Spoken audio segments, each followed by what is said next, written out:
Well, the debt deal is now law. The president signed it yesterday afternoon. But what does it mean for average Americans? We have assembled a panel of real Americans with us. We've got a senior citizen, a veteran, and a Tea Party member to get their reaction. Joining us right now are Bill Stelz. There you go. Chris Isola. And David Webb, who is the Tea Party member and / terrorist, right?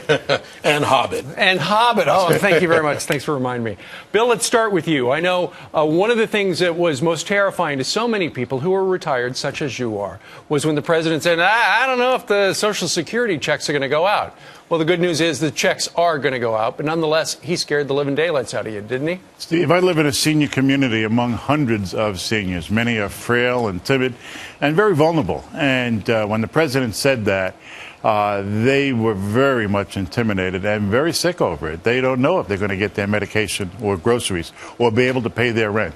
Sure. And quite frankly, there were a number of residents that were very, very concerned over that. Yeah. Now, Chris, I understand you, as a veteran of Iraq and also Afghanistan, proud military past that you've had, you're worried about these trigger things that where if this super committee can't find the 1.2 or whatever trillion dollar cuts going forward, they're going to just chop the Pentagon. It's pretty crazy in all candor. I mean, the subject matter experts that we should be talking to and listening to, i.e. the Assistant Commandant of the Marine Corps, the Vice Chief of Staff of the Air Force, are all concerned at levels of cuts exceeding $400 billion, let alone potentially $950 billion if these triggers are enacted. And that's troubling because right now we're in the midst of at least 2 declared wars and then whatever the heck's going on over there in Libya. Exactly. David Webb,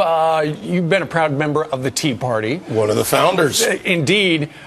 And this is not the deal you wanted, but you've got to admit, we changed the conversation, or you changed the conversation. We have a different conversation going in the country right now. Absolutely. And by the way, in the spirit of fear-mongering, to answer Bill's question, Chief Actuary Stephen Goss, July 13th, in congressional testimony, cash flow receipts through the end of August exceed our needs to pay Social Security, Essential Defense, and Medicare. Yeah, but it was up to the Commander-in-Chief to figure out what order to start paying things. Actually, it's up to Congress to direct the Treasury Secretary, and the fact is that was fear-mongering. Look, this is the deal we got. And right now, what I suggest for the Tea Parties, grow our numbers, elect more people, get them into Congress, really grow our influence in D.C., because we've changed the dynamic from just raise it automatically and figure out what to cut to how about we figure out the cuts and stop spending. But the work, look, the Hobbits, we're about to go into the book 1 of the trilogy, Fellowship of the Ring. We're forming alliances. We're working, and we are going to keep the pressure on behalf of the American people. Sure. Bill, the next stage is this super committee. They're going to try to figure out where to do some more cutting going forward. They're talking about entitlements. That could hit you right in the pocket. Absolutely, Steve. Medicare and Social Security is absolutely front and center in the senior community.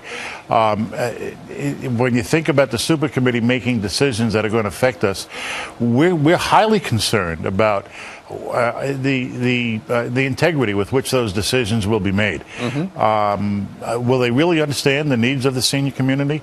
Will they really be thinking about seniors as they create legislation? One of the things that the promises made in the election of campaign of 2008 was that legislation would be open and transparent. And, good one.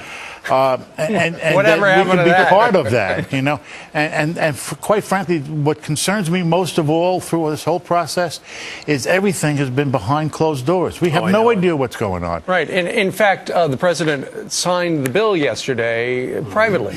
A picture was released from the White House, but there wasn't a big ceremony. Chris, going forward, I know you feel that your former commander-in-chief let you down. How?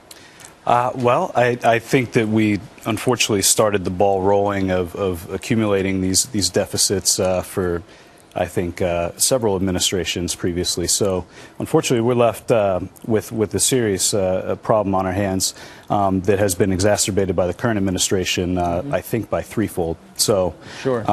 we've got unprecedented circumstances we have to deal with. Right.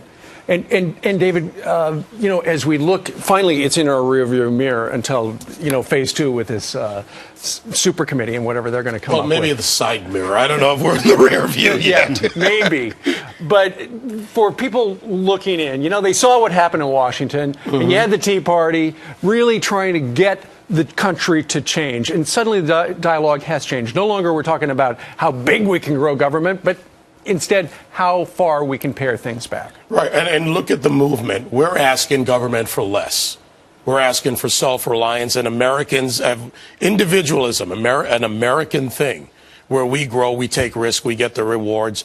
This is what we want. Government transparency, absolutely, we need that. We're supposed to have 5 days online. We got 14 hours till signature.